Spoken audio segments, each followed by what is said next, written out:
Seorang pasukan Rusia meletakkan bahan peledak di pusat kendali UAV tentara Ukraina. Rekaman detik-detik serangan diunggah di Telegram pada Kamis 26 Desember 2024. Dalam keterangan unggahan disebutkan, inilah momen penghancuran pusat kendali UAV Angkatan Bersenjata Ukraina. Prajurit Pangkalan Militer Angkatan Darat ke-49 menemukan posisi Angkatan Bersenjata Ukraina di area Chasiv.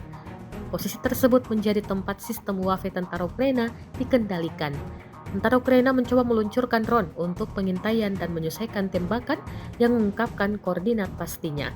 Akibat tembakan artileri, target-target tersebut hancur total bersama dengan repeater mahal dan peralatan lain dari unit UAV Ukraina yang secara signifikan melemahkan kemampuan tentara Ukraina di arah ini, klaim militer Rusia dalam narasi unggahannya.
Download Tribun X sekarang, menghadirkan lokal menjadi Indonesia.